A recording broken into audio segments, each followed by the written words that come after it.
to see how this dog responds to that. So now call him. Deuce, come. The path of least resistance. Hey, that's fair. That's fair. So I give him half a treat. So Yeah, you give him a half a treat. Half of one. All right, so what you're going to do is you're going to stand.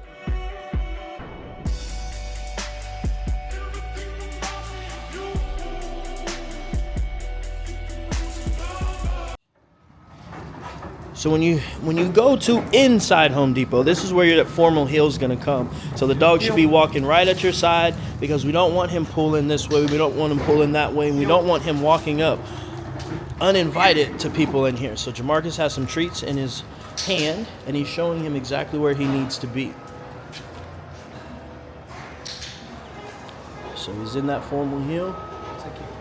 Yeah, I'll go straight and then to the right. And then there's a forklift over there, so it should be another good distraction.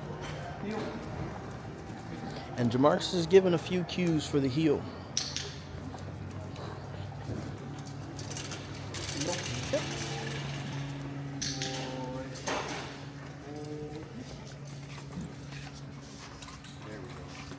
Good. Nice. Oh, and the heel, you got to heel the whole time in here, boy. Heel. You gotta be healing the whole way, bro. I mean, pretty much. You ain't getting no real free time in here.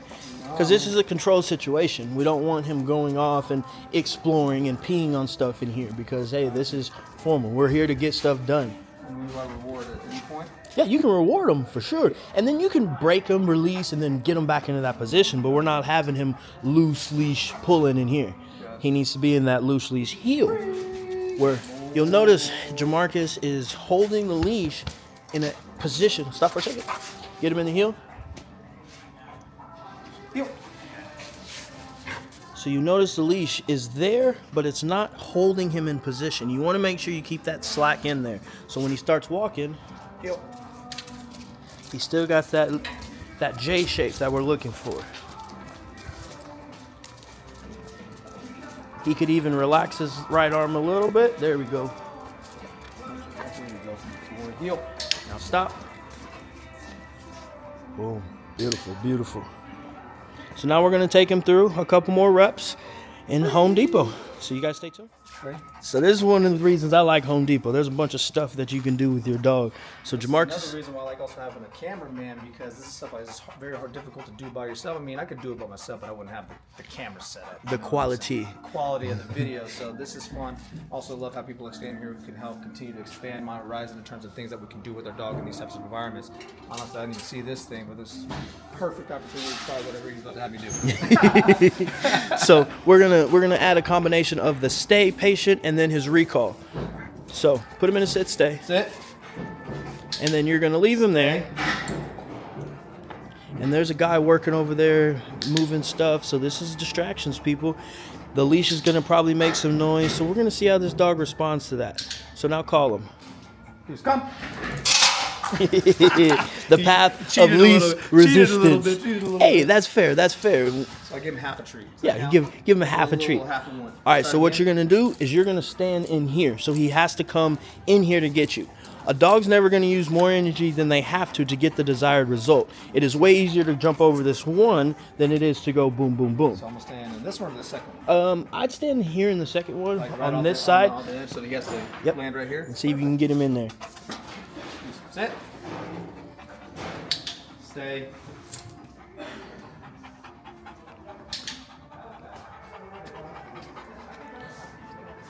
Come.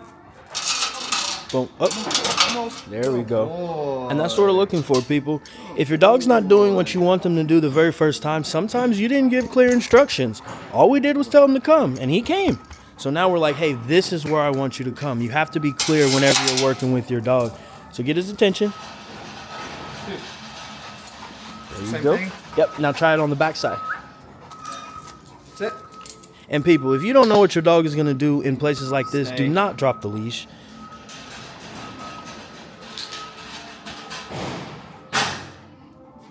Make a noise. Call him. Deuce, come. Oh, And just like Sunday, that, baby, let's go. and just like that, big reward. Oh, yeah, good boy. when you're working with your dog, note too, right? yeah, you would end on that. We're not gonna ask him to do this again. Yeah, that was huge. So he was successful. We slowed it down. We broke it down exactly what we wanted him to do. And this is the results that you get, people. You guys are seeing it right before your eyes. Live in real time, baby. Stay tuned.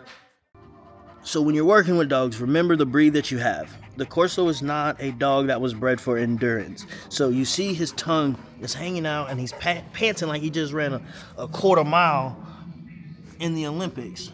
And he laid down on his own. So this would be a time that would probably do 1 or 2 more things with him. And then we're going to get out of here, because at this age, or at this level of his tiredness, he's more than likely going to try to cheat and be sloppy. And we don't want to teach that. You don't ever want a sloppy rep. Kind of getting bored too? Is that an indicator or no? I wouldn't say boredom. It would be more bored if he was more curious on other stuff. And not paying attention? Mm-hmm. I think he's just more just drained than anything. It means he won't sleep good tonight though too. That's another thing about these things. These things are still considered mental stimulation. Mm-hmm. So once again, it's mental exercise. And you know how you go and you try to read or you do a bunch of work on your computer or whatever. After a while, you're like, bro, I'm mentally just drained. I need to lay down for a second, catch my breath. It's the same thing, even though you've been sitting the whole entire time. Mm-hmm. It's the same thing. We ain't been walking far or nothing like that. No exercise today. This is it. But you can already tell this is starting to wear on him. So, all right, my man, what's next? What are we going to put him through? Hey, we're going to do some more healing and we're getting out of here. All right, more healing. So heal our way out of here. Yep, pretty much. All right, my man. So now Jemarcus is going to get him in a heel. And even though he's a little tired, he still needs to be performing. Because just because you're tired don't mean you don't got to listen. These things are going to be keeping your dog safe, people.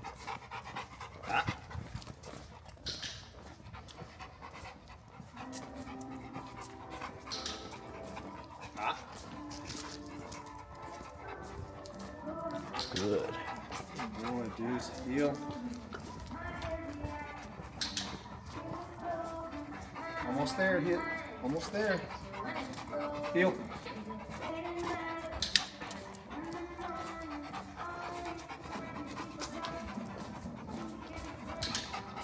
Heel.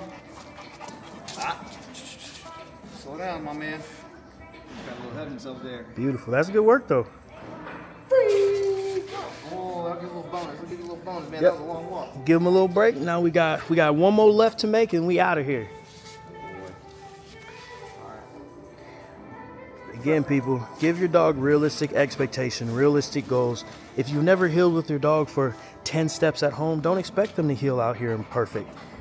Do the work at home, then come out and test it, see where your dog is, and then you got to go back and put in more work. No. So now we got to work on him when he's tired, not doing this jumping stuff, not going back to those default behaviors. He's just trying to get what he wants at this point. Yep.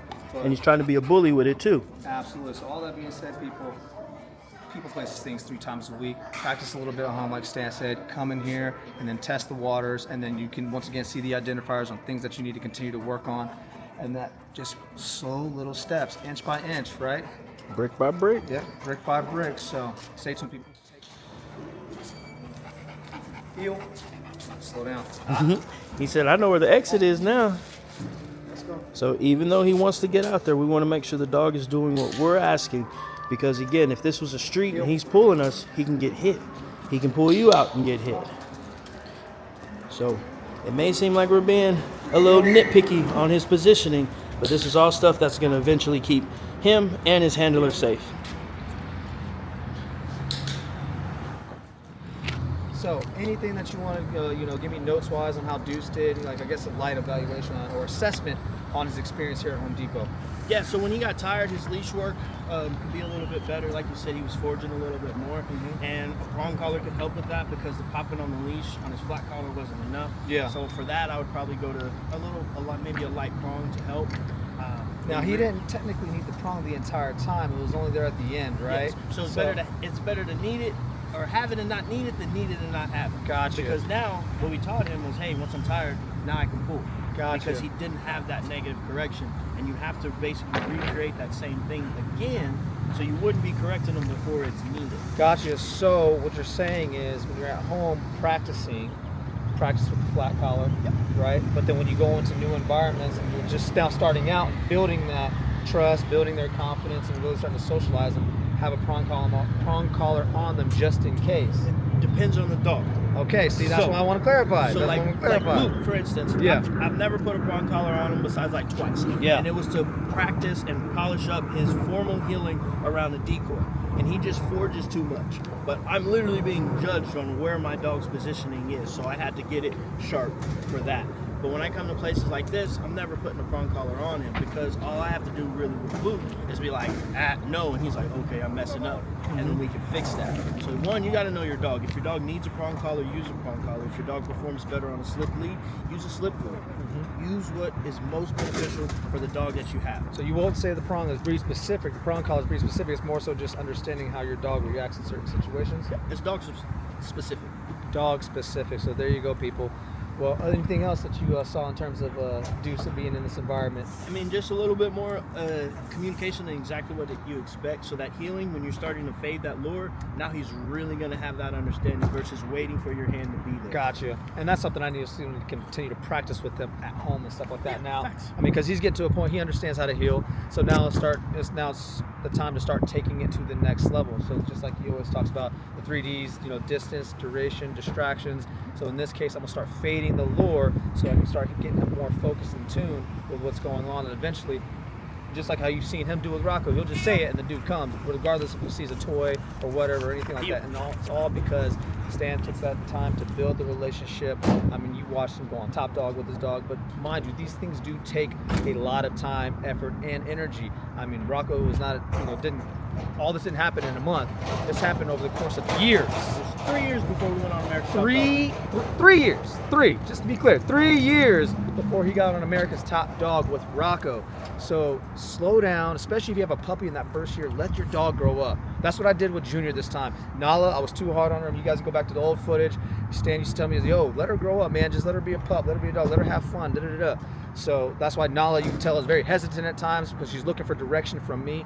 But Junior, with him, what did I do? I took a step back. I was like, let me just let him grow up, have fun. We'll work on some positioning and things like that and just get the basics down. I want to make sure the recall's there. And to be honest, it's still not super tight, but I spent enough time with him in that first year to at least build our bond and relationship. So when I do need him to zone in, he'll tune in now. And so now I can start walking through that next stage and really starting to tighten up his commands, people, places, things in these environments, getting him to focus, all that kind of stuff, because at the end of the day, he still is a bully, still carries some of that Maya in him, so it's still going to take some time, energy, and effort. But remember, 3 years before Rocco got on Top Dog, y'all, so if y'all want your dog to be like Rocco, just know it's going to take you bare minimum 3 years if you're working every day diligently like him.